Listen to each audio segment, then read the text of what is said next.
Blak. Hello. Hi. Hi. Thank you for joining the last talk of the Roundabout talk show of your event. Actually, you're the superstar. So thank you for giving us some time. So first of all, if you can a bit introduce yourself. As I said, you're the superstar of this event, the Kwetu Kwanza brought by IGC Fashion. That's your organization, your brand. So maybe you tell us a bit about that and the event as well. My name is Katende Godfrey, aka Blak. I'm a fashion designer from IGC Fashion. IGC Fashion is a clothing brand based in Kampala, which is mainly creating awareness about traditions and cultures of Uganda through the clothes that we do, but also causing the impact in the communities, creating awareness about the values of craftsmanship in the communities where we come from. And today we are at Kwetu Kwanza, an annual event by IGC where fashion designers around Uganda are coming together to create awareness about the dangers of fashion to the environment and the communities we live in. Okay, thanks. So talking about that, because as you said, Kwetu Kwanza is really directed towards like sustainable fashion and issues related to the environment and producing fashion and how to be sustainable. So how do you do that in your daily practice with your brand, and like what challenges are you facing when you're trying to be sustainable when producing? How IGC is carrying out the sustainable fashion, we actually do produce our garments are mainly from upcycled materials. So all the materials that we're using, we source them from the biggest second-hand market in Uganda called Owino Market. We also upcycle denim pants, and these denim pants we make jackets out of them. So we transform them, use other materials like kitenge to add value onto these second-hand or denim pants. We also use some organic and natural materials like backcloth through the costumes that we're doing. So when we are making all the garments we make, we don't buy new fabrics. We're so conscious about buying new fabrics because there are lots of materials which are old, which end up being dumped, and Uganda itself is an agricultural country. And if clothes are just dumped like this, the chemicals from these clothes enter the soil, which limit or which danger the growth of plants. So by this practice that we do of using old materials, we are saving these materials from being dumped actually. So create new garments out of it. But the challenges that we get from this, IGC is a small brand, so we cannot mass produce, and the price we put on our garments, sometimes our clients question, because we put a lot of time to draft the patterns, and this time we value it onto the prices that we put on the garments. But since we produce at a small scale, these garments are going to be a little bit pricey for a daily person, So we find a challenge of getting the right client or spotting the right client for the pieces that we do as IGC. Would you say that Uganda is a country where it's a bit easy to be sustainable when producing fashion? Because like you said, there is a huge second-hand market, for example. Would you say compared to maybe some Western countries where like there is fast fashion and it looks a bit sometimes tricky to be sustainable? Yes, I have a feeling like all the fashion designers in Uganda are actually sustainable fashion designers.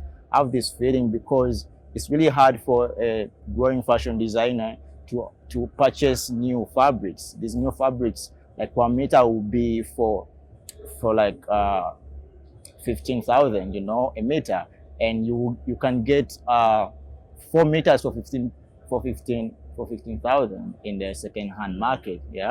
So it's really easy for fashion designers in Uganda. And actually I'm saying that because I have lots of friends who are designers, but they are all sourcing these materials. They don't know that they are sustainable fashion designers. So that's the role of IGC to tell them, you guys, you know what you do, just keep it on, you know? Actually, Yeah. Actually doing it, just be conscious, because if they don't know, they will struggle to be big and then run away from the sustainable part because they want to buy the new fabrics. But we are like, just keep on, because this is the right thing you should do, you know? Don't go for the other ones, because most of them think buying this second-hand market fabrics, it's maybe because they are poor, you know. So we're like, man, you're not poor. What you're doing actually is saving a lot. So just keep on, and don't go for that for others, because it's actually just going to danger the environment. Just keep on. But lots of fashion designers in Uganda are sustainable fashion designers. Yeah, that's what actually we realized talking with a lot of fashion designers. Okay, thanks. And leaving a bit the sustainability part aside, and just focusing on you as an artist and a fashion designer,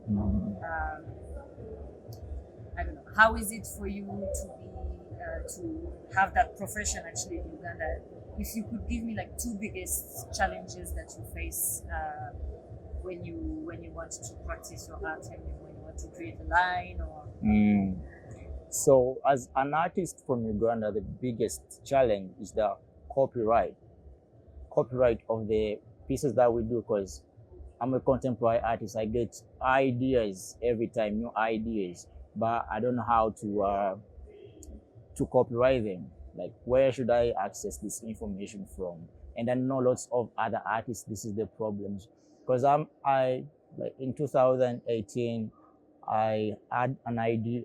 We developed this upcycled helmets with Kitenge, and they were everywhere in Uganda. That was you? Yeah. Okay. Yeah, and they were everywhere in Uganda. But 1 year later, we saw that other brands are producing, not in the same quality, but the same idea. And we really thought, like, what if we put a copyright? And then we moved around, and people were like, actually in Uganda, there are no copyrights. Maybe it was a limitation of information we had about copyrights, or there are no copyrights in Uganda. I don't know. But this is the challenge, because many artists don't know this, you know. But also another challenge is getting ambassadors for our brands, you know, or getting a manager, someone who understands the business aspect, you know, because we tend to be the managers, but we are just creatives. So these are 2 major challenges I think artists and myself are facing. Yeah. Yeah. Another question I have for you. So the Roundabout is tending to focus a lot also on mental health and personal challenges and issues that artists are facing. Do you feel, I'm sure you are facing also personal and mental health issues like related to the practice of your art. Do you feel like you have spaces to talk about your issues? Do you feel like you have people to talk about your issues? Do you feel like you would need some support sometimes from I don't know, professionals? Do you feel like you would need therapy when it comes to the challenges that your work is giving you? Yeah, I think so. I think all of us, like artists, are usually creating alone, and we tend to spend a lot of time in our studios, you know. But yeah, we also have other issues, financial, or the stress from work. And this is actually something really hard to accept as an artist, that you need someone to talk to when these issues arise.